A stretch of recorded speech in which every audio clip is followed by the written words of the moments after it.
হাজার আলাইহিস সালাম, ওনার জীবনী থেকে শিক্ষা হচ্ছে তাওয়াক্কুল আলাল্লাহ, বিপদে আপদে সবসময় ভরসা কার উপর? আল্লাহর উপর।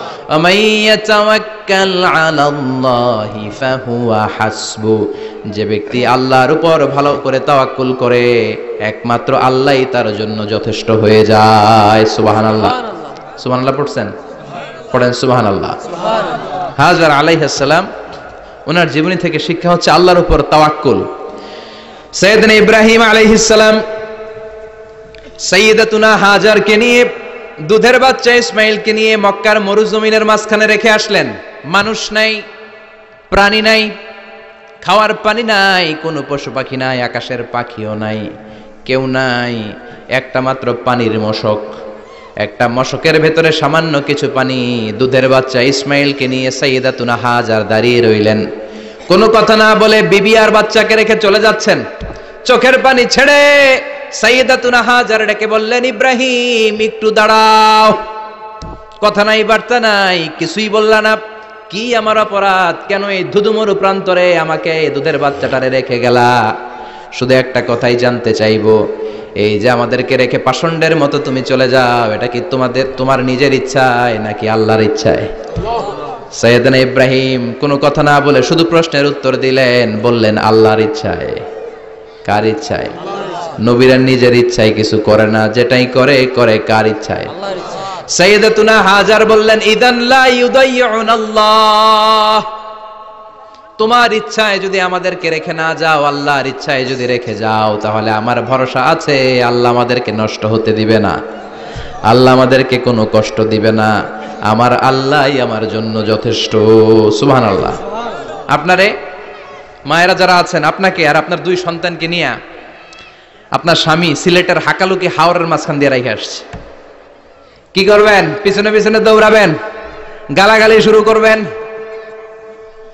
যদি বলে আল্লাহর ইচ্ছায় তোমারে রেখে গেলাম, জীবনেও মানতে চাবেন না, বলবেন তোরেও বাদ দিলাম, তোর আল্লাহরেও বাদ দিলাম। আছে না নাই? কিন্তু সাইয়্যিদাতুনা হাজার কেমন নারী ছিলেন, একটা টু শব্দ করেন নাই। শুনতেছেন? কেন ইমাজিন, কল্পনা করতে পারেন? ধুধুমরু প্রান্তর, খাওয়ার কিছু নাই, পান করার কিছু নাই, কথা বলার মতো একটা মানুষ নাই, রৌদ্রের তাপ মরুভূমির বালুর উপরে এমন ভাবে পড়ে। সৌদি আরবের মরুভূমি যারা দেখেছেন, প্রচন্ড বালুর মধ্যে চাল রেখে দিলে চালগুলো মুড়ি হয়ে যায়। ওই প্রচন্ড মরুভূমির মধ্যে দাঁড়িয়ে বললেন, যদি আল্লাহর ইচ্ছা হয়, আমার আল্লাহ আমার জন্য যথেষ্ট। ঠিকই আল্লাহ যথেষ্ট হয়েছেন। এই মহিলাকে দিয়ে মক্কা আবাদ হয়েছে। মক্কায় কোনো মানুষ থাকতো না, এখন মক্কায় গেলে জায়গা পাওয়া যায় না। 25 লক্ষ লোক আমরা হজ করেছি এবার। প্রতিদিন 3 লক্ষ 4 লক্ষ মসজিদুল হারাম একসাথে জামাত। জুমার নামাজের দিন 5 লক্ষ 7 লক্ষ 10 লক্ষ হয়ে যায়। এতগুলো মানুষ আগে ছিল না। সব হলো সাইয়্যিদাতুনা হাজারের ইমানের ফসল। সুবহানাল্লাহ। এই নারী এখানে থাকলেন আল্লাহর উপর ভরসা করে, ইমানের পরীক্ষা দিতে লাগলেন। একদিনের ব্যবধানে খাওয়ার পানির মশকের পানি শেষ। ইসমাইল আলাইহিস সালামের পায়ের ধাক্কায় জমজমের পানি এলো। জুরহুম নামক একটা গোত্র যাচ্ছিল, তারা এসে ওনার হাতে মরিদ হলো। সুবহানাল্লাহ।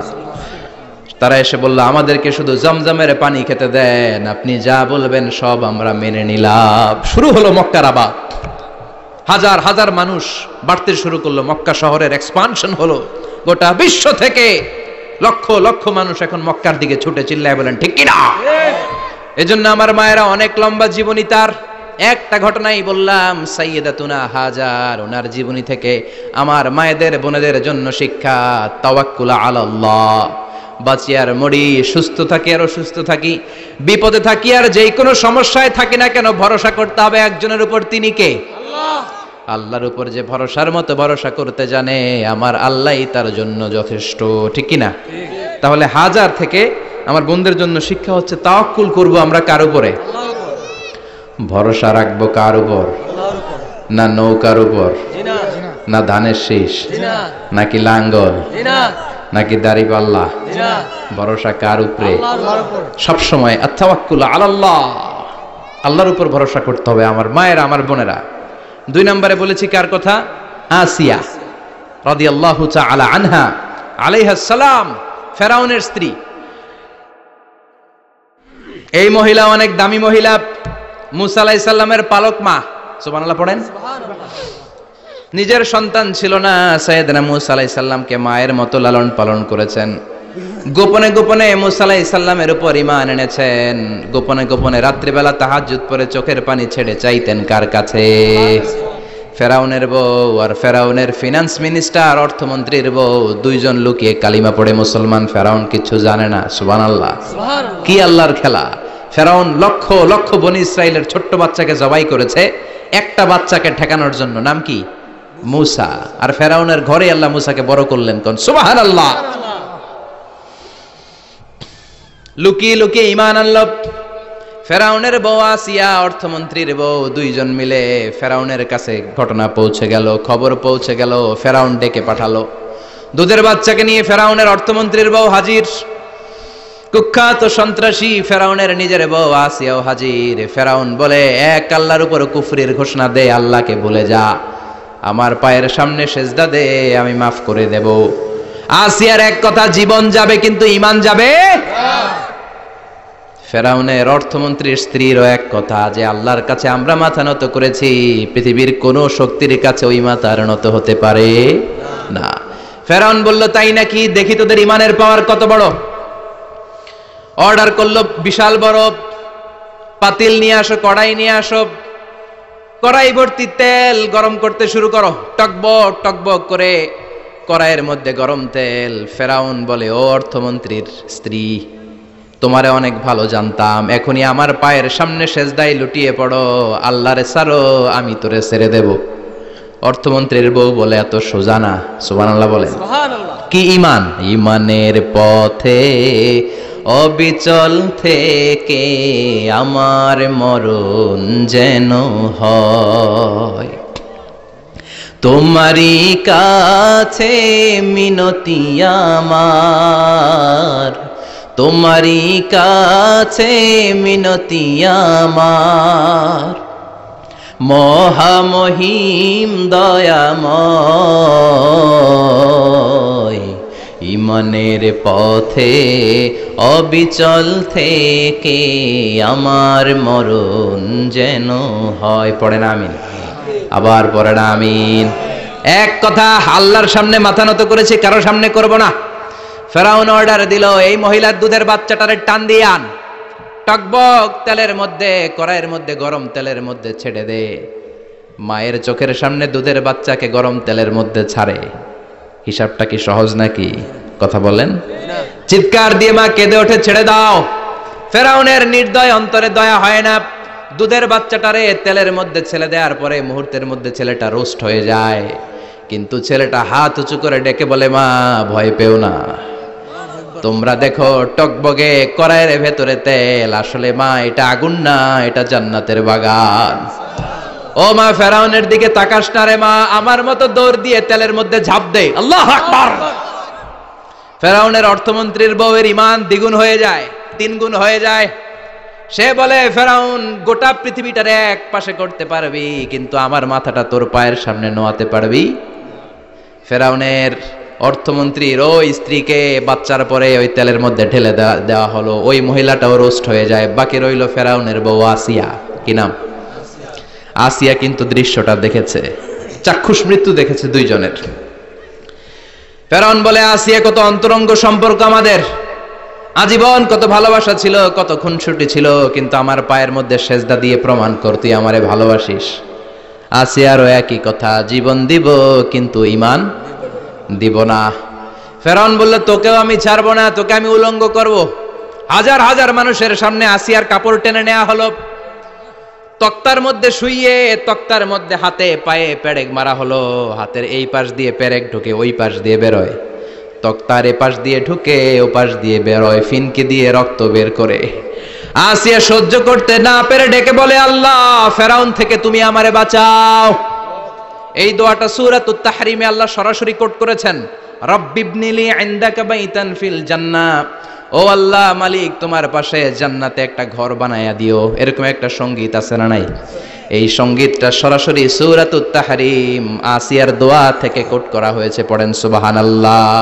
মালিক তুমি জান্নাতে তোমার পাশে আমায় একটি ঘর বানিয়ে দিও, একটি ঘর বানিয়ে দিও সে বিভীষিকাময় মহাদিনে, তোমার প্রতিবেশী করে নিও মালিক তুমি জান্নাতে, তোমার পাশে আমায় একটি ঘর বানিয়ে দিও, একটি ঘর বানিয়ে দিও। আল্লাহু আকবার। সেই 5000 বছর আগের দোয়া আজও আমরা তাফসীর মাহফিলে গান বানিয়ে বলি। 5000 বছর আগের কথা আজও আমরা কোরআনের আয়াত হিসেবে পড়ি। আল্লাহু আকবার। কি মাকবুল হয়েছেন মহিলাটা আল্লাহর দরবারে। আল্লাহরে বললেন, আল্লাহ শুধু তোমার ইবাদতের কারণে আজকে আমার এমন দশা উলঙ্গ হওয়া লাগলো, আমার হাতে পায়ে পেরেক ঠোকা হলো, আল্লাহ এখন গরম তেলের মধ্যে ছেড়ে দেয়া হবে, তুমি বাঁচাও। আল্লাহ বললেন, জিব্রাইল আমার জান্নাতটারে আসিয়ার চোখের সামনে তুলে ধর। আমার আসিয়া দুনিয়ার বুকে থেকে এই জান্নাত দেখে দেখে আমার মেহমান হয়ে আমার কাছে আসবে। আসিয়াকেও গরম তেলের মধ্যে ফেলে দেয়া হলো। দুনিয়ার বুকে থেকে জান্নাতের নমুনাটা দেখতে দেখতে সাইয়েদাতুনা আসিয়া আল্লাহর কাছে চলে গেলেন। পড়েন আল্লাহু আকবার। এজন্য ঈমানের পথে অবিচল থেকে আমার মরণ যেন হয়। পড়েন আমিন। আমিন। তাহলে আসিয়ার জীবনী থেকে আমার মায়েদের জন্য শিক্ষা হলো, ঈমান ছাড়া যাবে না, বেঈমান হয়ে মরা যাবে না, মাজারে গিয়ে মুশরিকাদের কাতারে নাম তোলা যাবে। ওই মায়েরা ঈমান কেমন করে রক্ষা করবেন? ঈমান কত বড় দামি জিনিস, ঈমান একজন নারীর মর্যাদা আল্লাহর কাছে কত বাড়িয়ে তোলে। আসিয়ার জীবনে এই শিক্ষাটা আছে না নাই? কথা কন, আছে? বোঝা যায়? বোঝা যায়? তাহলে প্রথমে জানলাম কার কথা? হাজারের কথা। হাজারার জীবনী থেকে শিক্ষা ছিল তাওয়াক্কুল করতে হবে একজনের উপর, তিনি কে? আল্লাহ। আসিয়ার জীবনী থেকে আমরা কি শিখলাম? ঈমান রক্ষা করতে হবে। জীবন যাবে, ঈমান যাবে, জীবন যাবে, ঈমান যাবে। 3 নম্বরে মারিয়াম আলাইহাস সালাম, আজীব একটা মহিলা, স্বামী ছাড়া তার পেটের ভেতরে সন্তান দিয়েছে কে? আবার উনার নামে কোরআনে একটা সূরা দিয়েছে কে? কি নাম? সূরাতু মারিয়াম। কাফ হা ইয়া আইন সাদ, যিকরু রাহমাতি রাব্বিকা আবদাহু জাকারিয়া। আল্লাহু আকবার। কি সুন্দর সূরা, কি অন্তমিল, কি চমৎকার ঘটনার বর্ণনা। উনার নামেও সূরা, উনার ফ্যামিলির নামেও সূরা। উনার আব্বার নাম ইমরান, মায়ের নাম হান্না বিনতে ফাখুজ। উনাদের ফ্যামিলিটা আল্লাহর কাছে এত প্রিয়, আল্লাহর একটা সূরা দিলেন ইমরানের পরিবারের সূরা। কোন সুবহানাল্লাহ। কোরআনের 3 নাম্বার সূরা, সূরাতু আলে ইমরান। কি নাম? সূরাতু। আবার কোরআনে আল্লাহ ওনাকে বলেছেন সিদ্দিকা, মানে সত্যবাদী নারী। আবার আল্লাহ বলেছেন ওয়ালাইসা যাকারু কাল উনসা, এটা এমন মেয়ে কোন পুরুষ এই মেয়ের মতো হতে পারে? ওনার মা হান্না বললেন, আল্লাহ আমার পেটে ছেলে না মেয়ে আমি জানি না। যখন মারিয়াম পেটে, আল্লাহ ছেলে হোক মেয়ে হোক বাইতুল মুকাদ্দাসের খাদেম হিসেবে তুমি কবুল করে নাও। আমার পেটে যা আছে তোমার জন্য মানত করে দিলাম। কিন্তু ভূমিষ্ঠ করার পরে দেখে মাইয়া, ভূমিষ্ঠ করার পরে দেখে কি? মেয়ে। ভাবছিল ছেলে, ছেলে হইলে খাদেম হবে, এখন মেয়ে। আল্লাহ বলে চিন্তা করো না, সাধারণ মেয়ে না। ওয়ালাইসা যাকারু কাল উনসা, এটা এমন মেয়ে কোন ছেলেরাও এই মেয়ের মতো হতে পারে। এই মেয়েকে দিয়ে দেওয়া হলো বাইতুল মাকদাস, one of the major 3 mosques in Islam. ইসলামের সর্বশ্রেষ্ঠ 3টা মসজিদের একটা। এই বাইতুল মুকাদ্দাসের খাদেমা ছিল উনি। মসজিদ ক্লিন করতো আর ইবাদত করতো, ইবাদতে মশগুল হয়ে থাকতো, পাগল পড়া হয়ে থাকতো, চক্ষু বন্ধ করে আল্লাহর কথা স্মরণ করত। মর্যাদা আল্লাহ তো বাড়িয়ে দিলেন, আনসিজনাল যত জান্নাতি ফল সব সামনে এসে হাজির হয়ে যেত। ওনার খালু জাকারিয়া এসে বলতেন, আন্না লাকে হাদা, ও মারিয়াম এই ফল তো এই সিজনে ফিলিস্তিনে নাই, পাইলা কই? তিনি বলতেন, হুয়া মিন ইনদিল্লাহ, রব্বুল আলামিন জান্নাত থেকে ফলের ব্যবস্থা করেছে। কোরআন সাক্ষী, আন্না লাকে হাদা, কোত্থেকে এই ফ্রুট পাইলা? আনসিজনাল, এটা তো এখানে নাই। উনি বললেন, হুয়া মিন ইনদিল্লাহ, ইন্নাল্লাহ ইয়ারযুকু মান ইয়াশাউ বিগাইরি হিসাব, আল্লাহ এরকম যারে চায় বিগাইরি হিসাব রিজিক দিয়ে থাকে। সুবহানাল্লাহ বলেন। সব সময় আল্লাহর ইবাদত, সব সময় তাহাজ্জুদ, সব সময় জিকির করতেন লা ইলাহা। লা ইলাহা ইল্লাল্লাহু মুহাম্মাদুর রাসূলুল্লাহ। ওনার পুরো জীবনের কোন মুহূর্ত আল্লাহর জিকির থেকে খালি যায় নাই, সব সময় ইবাদতে মশগুল, সব সময় কি। তার মানে মারিয়ামের জীবনী থেকে আমাদের শিক্ষা, আমার মায়েরা বোনেরা ইবাদতে মশগুল থাকতে হবে। কিন্তু দুর্ভাগ্যজনক হলেও সত্যি, আমার বোনেরা জি বাংলা নিয়ে মশগুল থাকে। ওনারা মশগুল থাকে ঠিকই, তবে ইবাদত নিয়ে না। কি নিয়ে? কথা কন। জি বাংলা কি এখনো দেশে চলে? স্টার জলসা এগুলো চলে, কিরণমালা, এই সিরিয়ালগুলো চলে। নতুন সিরিয়াল আসছে, নাম কত কয়েকটা, ওয়াজ মাহফিলে বলা লাগবে আমাদের। কি নাম, কি চলে এখন জানো না তুমি? সর্বনাশ, পাগলের মতো মহিলাগুলো বসে থাকে, রাতে দেখতে না পারলে সকালে কাজা কাফার আদায় করে। আছে না নাই? কাজা আদায় করে ফেলে সকালে। খবরদার, জি বাংলা, স্টার জলসা, হিন্দি মুভি নিয়ে মশগুল থাকা যাবে না আমার বোনেরা।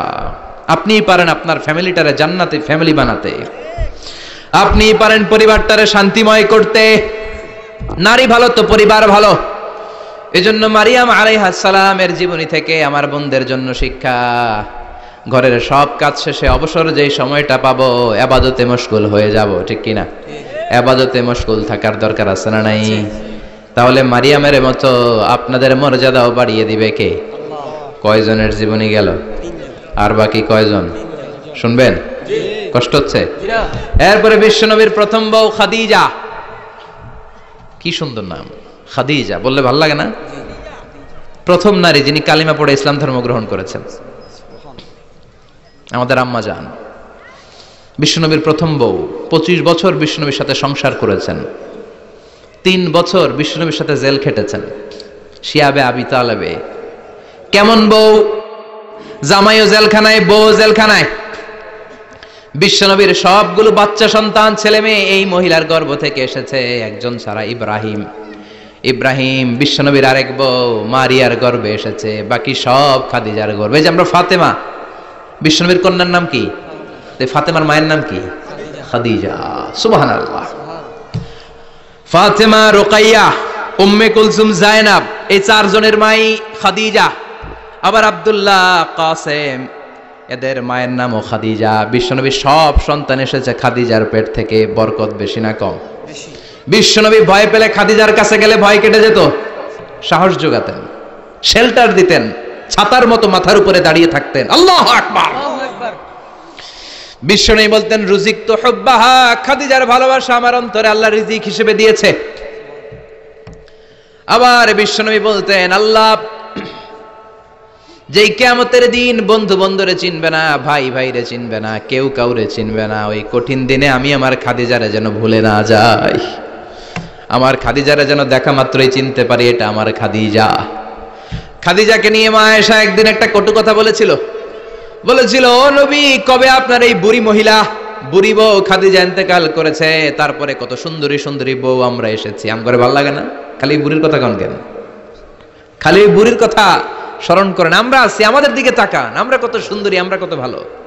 বিশ্বনবী রেগে গেলেন, মা আয়েশাকে এইভাবে ধরলেন। জীবনে কোনোদিন কোন স্ত্রীর গায়ে হাত তোলে নাই, শুধু ওই দিন মা আয়েশাকে এইভাবে ধরেছিলেন আর বলেছিলেন, আয়েশা খবরদার, জীবনে এই কথা বলবা না। আমার খাদিজা আমার বিপদের দিনের সঙ্গিনী, তোমরা আমার সুখের দিনের সঙ্গিনী। তোমরা কেউ আমার সাথে জেল খাটো নাই, খাদিজা আমার সাথে জেল খেটেছে 3 বছর। কয় বছর? 3 বছর। খাদিজা যখন ইন্তেকাল করলো, বিশ্বনবী কবর দিলেন, দোয়া করলেন আর কাঁদলেন। সাহাবারা দোয়া শেষে চলে যায়। আবু বকর বললেন, নবী কবর দেয়া হলো, খাদিজাকে দোয়া করা হলো, এবার চলেন। বিশ্বনবী তবুও যান না। বিশ্বনবী বললেন, আবু বকর তোমার মনে চাই তুমি ঘরে ফিরে যাও, আমি যাব না, আমি দাঁড়িয়ে থাকবো। খাদিজার কবরের 3টা প্রশ্নের জবাব আমি বিশ্বনবী দিয়ে তারপরে ঘরে ফিরে যাব। সাইয়েদনা জিবরাইল এসে বললেন, নবী আর কান্না করবেন না, আর দাঁড়িয়ে থাকবেন না, আর বায়না ধরবেন না, বন্ধুর সাথে চলে যান। খাদিজার কবরের 3টা প্রশ্নের জবাব নিয়ে আপনার টেনশনের দরকার নাই। টেনশন কার? আপনি তাড়াতাড়ি চলে যান। আপনার স্ত্রী খাদিজা যদি কবরের 3টা প্রশ্নের জবাব দিতে কোনো ভুল করে ফেলে, আরশের উপর থেকে আল্লাহ নিজেই জবাব দিয়ে দিবে। আল্লাহু আকবার। কি মহিলা ছিল! বিশ্বনবীকে সবসময় আগলে রেখেছে, শেল্টার দিয়েছে, প্রতিভক্ত ছিল। খাবার নিয়ে বিশ্বনবীর জন্য এদিক সেদিক যেতেন, বিশ্বনবী না আসলে খেতেন না। বিশ্বনবীকে কলিজার চাইতো বেশি ভালোবাসতো, পতি যা বলবে তাই শুনতো। ও মায়েরা, খাদিজাতুল কুবরার জীবনী থেকে আপনাদের জন্য শিক্ষা হলো পতিভক্তি। কি ভক্তি? এখন পতিভক্তি নাই, আমরা করি নারী ভক্তি। এখন নারী নির্যাতন কমে গেছে বাংলাদেশে, বেড়ে গেছে পুরুষ নির্যাতন। কথা কন। এখন আমরা ভক্তি করা লাগে, আমরা ভক্তি না করলে ঘরে খাওয়ান নাই, এরকম ঝামেলা আছে না নাই? কথা বলেন। আপনাদের নাগাইশের মহিলারা অনেক ভদ্র, নাগাইশের মহিলারা নিশ্চয়ই পতিকে অনেক ভক্তি করে। মায়েরা, বোনেরা, আপনার স্বামী যদি আপনার উপরে নাখোশ থাকে, আপনার ইবাদত আপনাকে বাঁচাতে পারবে না। বিশ্বনবী ফাতেমাকে বললেন, ফাতেমা তুমি বিশ্বনবীর মেয়ে হতে পারো, কিন্তু আলী যদি তোমার উপরে নাখোশ থাকে তোমার সব শেষ, সব শেষ। আবার বিশ্বনবী বললেন, আমি যদি এক আল্লাহ ছাড়া কারো সামনে মাথাটা নত করার বিধান দিতাম, এক আল্লাহ ছাড়া যদি কাউকে সেজদা করতে আমি বলতাম, আমি দুনিয়ার সব নারীদের বলতাম স্বামীর পায়ে সেজদা দিয়ে পড়ে থাকো। কি সম্মান আল্লাহ দিলেন স্বামীকে। আপনার জান্নাত আপনার স্বামীর ভেতরেই। স্বামীকে সন্তুষ্ট করেন, স্বামীর আনুগত্য করেন, দেখবেন ফ্যামিলিটা সুন্দর হবে। আর স্বামীরা স্ত্রীদেরকে ভালোবাসেন, স্ত্রীদেরকে ভালোবাসার গল্প শোনাবেন, দামি দামি শাড়ি কিনে দিবেন, তারপরে রাত্রিবেলা গান শোনাবেন। আধরাতে যদি ঘুম ভেঙে যায়, মনে পড়ে মোরে প্রিয়, চাঁদ হয়ে রব আকাশের গায়ে, বাতায়ন খুলে দিও।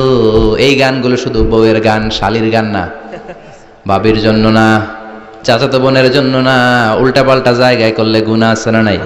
স্ত্রীর সাথে প্রেম নিবেদন করেন, ভালোবাসা নিবেদন করেন, সংসারটারে শান্তিপূর্ণ করে দিবে কে? তার মানে খাদিজাতুল কুবরার জীবনে থেকে শিক্ষা কি? বললা গেছি কি শিক্ষা? পতিভক্তি। কি ভক্তি? স্বামীকে ভক্তি করা লাগবে, তা না হলে জান্নাত নাই। এরপরে বিশ্বনবীর একমাত্র কুমারী বউ নাম কি? আয়েশা। বিশ্বনবী বললেন, উরিতুকি ফিল মানামি সালাসা লায়াল। আয়েশা, বিয়ের আগে তোরে কিন্তু আমি 3 বার স্বপ্নে দেখছিলাম। সুবহানাল্লাহ কইবেন না? বড্ড খুশি হয়ে গেলেন আয়েশা। এরপরে বললেন, 3 বার স্বপ্ন দেখার পরে তোমার ব্যাপারে মনের মধ্যে কেমন কেমন যেন ভালো লাগে। তারপরে একটা ছোট্ট কাগজের মধ্যে, জান্নাতি কাগজ, রেশমি কাপড়ের মধ্যে তোমার চেহারাটা এনে জিব্রাইল বললেন, দেখেন নবী কেমন লাগে। আমি কইলাম ভালো লাগে। কার মেয়ে? আপনার বন্ধু আবু বকরের মেয়ে, বিয়ে করবেন নাকি? বিশ্বনবী বললেন, ও জিব্রাইল, তুমি যদি ঘটক হও, আল্লাহ যদি হয় কাজী, আমি মুহাম্মদ বিয়েতে রাজি। সুবহানাল্লাহ পড়েন। বিয়ে হয়ে গেল, কিন্তু ঘরে দামি ফার্নিচার নাই, টাকা পয়সাও তেমন নাই, কিন্তু আছে খালি সুখ। আছে কি? যেটা টাকা দিয়ে কিনা যায়, টাকা দিয়ে বাড়ি কিনা যায়, গাড়ি কিনা যায়, সুখ কিনা যায় নাকি? টাকা দিয়ে বিছানা কিনা যায়, বালিশ কিনা যায়, ঘুম কিনা যায় নাকি? কথা বলেন। এজন্য সুখ দেয়ার মালিক কে? দোকানে সুখ পাওয়া যায়? নাগাইশ বাজারে তো সুখ বেছে না, বেচতে নিয়ে যাইতাম আজকে গাড়িতে করে।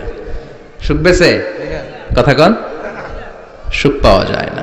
সুখ দেয়ার মালিক একজন, তিনি কে? মা আয়েশা একমাত্র কুমারী বউ। আদর করে তিনি ডাকতেন হুমায়রা, আবার মাঝে মাঝে ডাকতেন ইয়া আইশু। আয়েশা না, আইশু, সংক্ষেপ। এত ভালোবাসতেন মা আয়েশাকে। মা আয়েশা গ্লাসের যেই জায়গা দিয়ে পানি খেতেন, বিশ্বনবী ওই জায়গায় মুখ লাগিয়ে পানি খেত। মা আয়েশা গোশতকে হাড্ডি ফেলে দিলে বিশ্বনবী ওই হাড্ডিটা নিয়ে চষতে শুরু করে দিত। সুবহানাল্লাহ। এক বালতি থেকে পানি নিয়ে দুইজনে গোসল করত। আবার বিশ্বনবীর সাথে সাথে মাঝে মাঝে বায়না ধরতো, মাঝে মাঝে রাগও করত। সুবহানাল্লাহ কোন? স্বামী স্ত্রীর মধ্যে একটু রাগ আছে না নাই? রাগ থাকলে ওইটারে আবার ভালোবাসায় পরিণত করে দেয় কে? রাগ না থাকলে ভালোবাসা তো ভালোবাসাই না, রাগ থাকতেই হবে, তাইলেই ভালোবাসার মর্ম বোঝা যায়। চিল্লায় বলেন ঠিক কিনা? ক্ষুধা না থাকলে খাবারের মর্যাদা বোঝা যায় না। সারাদিন পেট ভরা, খাওয়ার মজা বুঝবেন? ক্ষুধা, প্রচন্ড ক্ষুধা, তৃষ্ণার্ত, লেবুর শরবত পাইলে অমৃতের মতো লাগবে। প্রচন্ড ক্ষুধা, হাজি বিরিয়ানি পাইছেন 1 প্লেট, ইচ্ছে মতো খাবেন, কিন্তু পেট ভর্তি, হাজি বিরিয়ানি খাওয়া যাবে? এজন্য রাগ না থাকলে ভালোবাসা যে কত দামি, ভালোবাসা যে আল্লাহর পক্ষ থেকে কত বড় নেয়ামত বোঝা যায় না। মাঝে মাঝে মা আয়েশা রাগ করতেন। শুনতেছেন? জি। বিশ্বনবী বলেন, আয়েশা কখন তুমি রাগ করো, কখন তুমি আমারে ভালোবাসো আমি বুঝি। সুবহানাল্লাহ পড়েন। মা আয়েশা বললেন, কেমনে বুঝেন? বিষ্ণু বললেন যখন তুমি রাগ করো তখন নামাজের পরে দোয়ার মধ্যে বলো, ও ইব্রাহিম আলাইহিস সালামের আল্লাহ, আপনি আমার উপর দয়া করেন। তার মানে তুমি রাগ করে আসো, আমার নাম নাও নাই। আর যখন আমার উপর খুশি থাকো নামাজের পরে দোয়াতে বলো, মুহাম্মদ সাল্লাল্লাহু আলাইহি ওয়াসাল্লামের আল্লাহ, আপনি আমাদের উপর রহমত করেন। তার মানে খুশির সময় তুমি আমার নাম নাও, রেগে গেলে অন্য নবী দিয়া দোয়া সেরা দাও, রেগে গেলে আমার নামটা নাও না। মা এসে বলে, নবী গো, আমি তো শুধু নামটাই মুখ দিয়ে নেই না, কিন্তু কলিজা থেকে তো আপনারে বাদ দিতে পারি না। আল্লাহু আকবার, কি ভালোবাসা! মা এসে বলতেন, আমি যখন বিশ্বনবীর সাথে শীতের রাতে এক ল্যাপের নিচে ঘুমাতাম তখনও জিব্রাইল ওহী নাজিল করত। সুবহানাল্লাহ নাই? সুবহানাল্লাহ। কোন স্ত্রীর সাথে অন্তরঙ্গ বসবাসের সময় কোরআনের ওহী নাজিল হতো না। একমাত্র মা আয়েশার সাথে যখন এক বিছানার এক ল্যাপের নিচে দুইজন শুয়ে আছে, কোরআনের আয়াত নাজিল করছে কে? আবার মা আয়েশা বলছেন, আমার কারণে ও মুসলিম উম্মাহ তোমরা তায়াম্মুমের বিধান পেয়েছো। ফাতায়াম্মামু সাঈদান তাইয়্যিবা। মা আয়েশা একটা যুদ্ধে গিয়েছিলেন, যুদ্ধ থেকে ফেরার পথে মা আয়েশার গলার লকেট নাই। মাঝে মাঝে হয় না, মহিলা গলার লকেট পায় না, পুরা বাড়ি আগুন করে ফেলাইছে, লকেট নাই, লয়ে গেল রে, নিয়ে গেল রে, হারাইলাম রে। মা আয়েশার লকেট নাই। লকেট হারানোর পরে মা আয়েশা কান্নাকাটি। বিষ্ণু বললেন, থামো। অনেকক্ষণ থামার পরে লকেট খুঁজে পায় না, সবাই খোঁজাখুঁজি, লকেট কই, লকেট কই, লকেট খুঁজে পায় না। ওদিক দিয়ে মাগরিবের নামাজের সময়ও শেষ, নামাজের সময় শেষ। আর যেই জায়গায় লকেট খোঁজার জন্য থামা হয়েছে ওই জায়গায় আবার পানি নাই, পানি সামনে, পানির দিকেও যেতে পারে না, লকেটও খুঁজে পায় না, নামাজও পড়া যায় না। সব সাহাবীরা মিছিল শুরু করছে, আবু বকর রে ধর, ধর, ধর, আবু বকর রে ধর। আবু বকরের মেয়ের কারণে নামাজ আমাদের চলে যাচ্ছে। সাইয়েদনা আবু বকর ঘটনা বেসামাল দেখে আয়েশার কাছে গেল, যে দেখে বিশ্বনবী মা আয়েশার কোলের মধ্যে, ল্যাপের মধ্যে মাথা দিয়ে শুয়ে আছে। রাগের চোটে বুখারীর বর্ণনা, আঙ্গুল নিয়ে মা আয়েশার পেটের মধ্যে দিল এক খোঁচা। লকেট হারাইলি কেন? ক, তোর জন্য বাইরে মিছিল চলে, তোর জন্য বাইরে সব সাহাবারা বলে নামাজ পড়তে হবে, সময় নাই। ও আবু বকর, আপনার মেয়ের কারণে এই কাণ্ড। খাসরা মানে কুমর। আবু বকর মা আয়েশার খাসরাতে এত জোরে গুতা মেরেছেন, মা আয়েশা বললেন, এই গুতার কারণে আমি অনেক দূরে চলে যাওয়ার কথা ছিল ব্যথার চোটে, কিন্তু যাই নাই, কারণ কোলে কে? কোলের মধ্যে বিশ্বনবীর মাথা, নড়ে গেলে বিশ্বনবীর ঘুম ভেঙে যাবে, ব্যথাটা হজম করেছি, নড়ি নাই। আল্লাহ তখন আয়াত নাজিল করলেন, ফালাম তাজিদু মাআন ফাতায়াম্মামু সাঈদান তাইয়্যিবা। ও সাহাবারা, মিছিল বন্ধ করো। কোন নারীর বিরুদ্ধে মিছিল করো? এই নারীর সাথে তো বিয়ে আমি সরাসরি বিশ্বনবীর দিয়েছি। যাও, ওযুর জন্য টেনশনে ছিলা, টেনশনের দরকার নাই। আয়েশার কারণে আজকে নতুন করে একটা বিধান দিলাম, আজ থেকে যদি ওযুর পানি না পাওয়া যায়, বালুর মধ্যে 2 হাত বাড়ি মেরে তায়াম্মুম করো, নামাজ পড়ে নাও, কবুল করে নিবে কে? এই মা আয়েশার লকেট হারানোর কারণে তায়াম্মুমের বিধান নাজিল হয়েছে। কোন সুবহানাল্লাহ। এজন্য মা আয়েশা বলতেন, ও উম্মতেরা, জেনে রাখো, এই যে তায়াম্মুম করো, এটা কিন্তু আমার কারণে পাইছো। সুবহানাল্লাহ কোন? আবার মা আয়েশা বলতেন, আমার কোলে মাথা রেখে বিশ্বনবী শেষ নিঃশ্বাস ত্যাগ করেছে, আবার আমার ঘরের মধ্যেই বিশ্বনবীর কবর। সুবহানাল্লাহ। বিশ্বনবীর কবরটা কিন্তু মা আয়েশার ঘরের মধ্যে। এখনো বিশ্বনবীর কবর যেই জায়গায়, এই জায়গায় মা আয়েশার ঘর ছিল। সুবহানাল্লাহ কোন? 2210টি হাদিস বর্ণনা করেছেন। কত? কথা কয় না, 2210টা ফ্যামিলির হাদিস বর্ণনার জন্য মা আয়েশাকে আল্লাহ তাআলা বিশ্বনবীর ট্যাপ রেকর্ডার বানিয়ে পাঠিয়েছেন। যাই বিশ্বনবী বলতেন, ট্যাপ রেকর্ডের মতো রেকর্ড করে সব সাহাবীদের কাছে বর্ণনা করতেন। কত কবিতা উনি নিজে জানতেন, নিজেই জানে না। কত মাসালা যে জানতেন তার কোনো হিসাব নাই। ইলমুল ফারায়েজ, বাপ মরলে, ছেলে মেয়ে থাকলে কে কতটুকু সম্পদ পাবে, মা আয়েশার চেয়ে এই বিধান মদিনায় কেউ জানতো না। বিশ্বনবীর ইন্তেকালের পরে সাহাবাদের মধ্যে কোনো মাসালা নিয়ে কনফিউশন হলে সব সাহাবারা আম্মা জান আয়েশার কাছে এসে সলিউশন নিয়ে যেতেন। সুবহানাল্লাহ কোন? বিশ্বনবী যা বলেছেন সব মুখস্থ রেখেছেন, সব জ্ঞানের কথা ছড়িয়ে দিয়েছেন, সব সময় পড়াশোনা করতেন। সুবহানাল্লাহ। তার মানে মা আয়েশার জীবনী থেকে আপনাদের জন্য শিক্ষা হচ্ছে জ্ঞানার্জন, জ্ঞানানুরাগী হতে হবে। কেউ তো হবে জ্ঞানানুরাগী। বুখারীর বঙ্গানুবাদ পাওয়া যায়, কোরআনের বঙ্গানুবাদ পাওয়া যায়, ইসলামিক অনেক ভালো ভালো রাইটারের বই পাওয়া যায়, ঠিক কিনা? এগুলো পড়ার দরকার আছে না নাই? অনেকে বলে হুজুর আমার ছেলেটা মোবাইল ছাড়া কিছু বোঝে না। কি কয়? মোবাইল ছাড়া কিচ্ছু বোঝে না। হুজুর মোবাইল দিলে ঠান্ডা, মোবাইল নিলে কান্দে, এরকম আছে না নাই? এর কারণ হাজব্যান্ড ওয়াইফ দুইটার কাছে সবসময় মোবাইল। কথা কন। বাবার কাছেও মোবাইল, মায়ের কাছেও মোবাইল, তো ছেলে মোবাইলের জন্য কাঁদবে না তো কি করবে? বাবার হাতেও যদি বই থাকে, মায়ের হাতেও যদি বই থাকে, ছেলে মোবাইল চাবে নাকি? ছেলেও চাবে বই, ছেলে চাবে কি? কথা বুঝতে পেরেছেন? এজন্য জ্ঞান অনুরাগী হতে হবে মা আয়েশার মতো। মা আয়েশা 2210টা হাদিস মুখস্থ করেছে, আপনি কয়টা করছেন? উনি পারলে আপনি পারবেন না কেন? মায়েরা শুনতেছেন তো? আশা করি আপনারা শুনতেছেন। তাহলে মা আয়েশার জীবনী থেকে আমরা শিক্ষা পেলাম জ্ঞান চর্চা করতে হবে। সর্বশেষ কোন নারী? কথা কন। ফাতিমা রাদিয়াল্লাহু তাআলা আনহা, বিশ্বনবীর কলিজার টুকরা। চাচাতো ভাই আলীর সাথে বিয়ে হলো। আলী যখন প্রস্তাব দিল ফাতেমার কাছে, যে বলে ও ফাতেমা রাজি আছো কিনা? চুপচাপ, কথা কয় না। বিশ্বনবী বুঝলেন রাজি, দুইজনকে বিয়ে পড়িয়ে দিলেন। বিয়ে পড়িয়ে দুইজনকে দাঁড় করিয়ে দিয়ে বিশ্বনবী ওযু করলেন। ওযু করার পরে সামান্য কিছু ওযুর পানি ছিল আলীর মাথার মধ্যে ছিটিয়ে দিলেন, বরকতের পানি। সুবহানাল্লাহ কইবেন না? সুবহানাল্লাহ। ওযু করে সাইয়েদনা আলীর মাথার মধ্যে ছিটিয়ে দিলেন আর দোয়া করে দিলেন, বারাকাল্লাহু লাকুমা ওয়া বারাকা আলাইকুমা ওয়া জামাআ বাইনাকুমা ফি খাইর। আল্লাহ তোমাদের দুইজনকে বরকত দিয়ে দাম্পত্য জীবন শুরু করার তৌফিক দান করুক। আবার দোয়া করলেন, আল্লাহুম্মা বারিক লাহুমা ফি বিনাইহিমা, ওদের সম্পর্কে বরকত দেন। ওয়া নাসালিহিমা শিবলিহিমা, ওদের গর্ভে যে সন্তান আসবে এগুলোর শ্রেষ্ঠ সন্তান বানান। 1 বছরের ব্যবধানে ঘরটাকে আলোকিত করে প্রথম সন্তানের জন্ম হাসান। সুবহানাল্লাহ। হাসান রে বিশ্বনবী এত আদর করেছেন, বিশ্বনবীর কাছ থেকে এত আদর কেউ কোনোদিন পায় নাই। হাসান রে বিশ্বনবী ডাকতেন লুকা। বুখারীর বর্ণনা, শব্দটা কি? লুকা মানে পিচ্ছি। ছোট বাচ্চাদেরকে আপনারা কি কন? আরে পিচ্ছি তো আমি কইছি, আপনারা কি কন? নাগাইশে কি বলেন? বাচ্চা বলেন, বাবু বলেন, আর কিছু কি বলেন? আর আর কিছু নাই। তাহলে এই যে বাবু পিচ্ছি, হ্যাঁ, এই বাবু পিচ্ছি আরবি হচ্ছে লুকা। বিশ্বনবী ফাতেমার ঘরে এসে বলতেন, আইনা লুকা, পিচ্ছিটা কই রে? আমার হাসান কই, আমার নানা ভাই কই? আর বিশ্বনবীর আওয়াজ শুনলে হাসান এসে বিশ্বনবীর কাঁধে। আল্লাহু আকবার, আল্লাহু আকবার।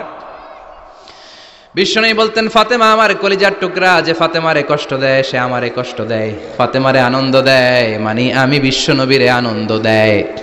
এই ফাতেমা সব সময় পর্দায় থাকতেন, দিনের বেলা বেরোতেন না, সারা দিনে টয়লেট করতেন একবার, সেটাও করতেন রাত্রে, যাতে দিনের বেলা কেউ তারে না দেখে। কি ব্যালেন্স লাইফ, কি ব্যালেন্স লাইফ! রাতে একবার টয়লেটে যাওয়া মানে কি সারা দিন খাওয়া দাওয়া এরকম ব্যালেন্স করে করতেন। কেউ দেখতে পারে না ওনারে কেমন ছিল, কেউই জানতো না। এমন ভাবে চলাফেরা করতো, কোনো পুরুষদের সামনে দিয়ে কখনো যেতেন না। এজন্য ইন্তেকালের আগে আলীকে বললেন, আলী, বিশ্বনবীর ওসিয়ত অনুযায়ী কিছুদিন পরে আমি আমার বাবার সাথে সাক্ষাৎ করব। ইন্তেকালের সময় বেশি লোক আমার জানাজাতে আসার দরকার নাই, নিজেরা দোয়া করে দিলে চলবে। আর আমার জানাজার খাটিয়ার উপর দিয়ে বিশাল একটা বোরকা দিয়ে দিও। এটার আরবিতে বলে নাউশ। কি বলে? এই প্রথম কোন নারী তার খাটিয়ার উপরে নাউশ ব্যবহার করেছে, জন্য এটাকে বলে সুন্নাতু ফাতিমা, ফাতেমার সুন্নাত। সাইয়েদাতুনা ফাতেমার আগে কেউ জানাজার খাটিয়াতে নাউশ ব্যবহার করে নাই। আল্লাহু আকবার, আল্লাহু আকবার। আলীকে বলে গেলেন, আলী, অল্প কয়েকজন পুরুষ নিয়ে জানাজা দিও, বেশি মানুষের কাছে আমার নিও না। দুনিয়ার বুকে আমি লুকিয়ে লুকিয়ে চলতাম, মরার পরে লুকিয়ে লুকিয়ে আল্লাহর কাছে চলে যেতে চাই, পুরুষদের সামনে আমার নিও না। ও মা, এই ফাতেমার জীবনী থেকে আপনার জন্য শিক্ষা হলো পর্দা। সব সময় পর্দাটা দেহে থাকার দরকার আছে না নাই? রাজি আছেন তো? তাহলে এই 6 জন নারীর জীবনে যদি আমার মায়েরা পড়ে, আমার মায়েরা বোঝে, ওই মায়েরা বিপদগামী হতে পারে নাকি? হতে পারে। তাহলে 6 জনের আবার রিভাইজ করে চলেন। প্রথমে বললাম কার কথা? হাজার।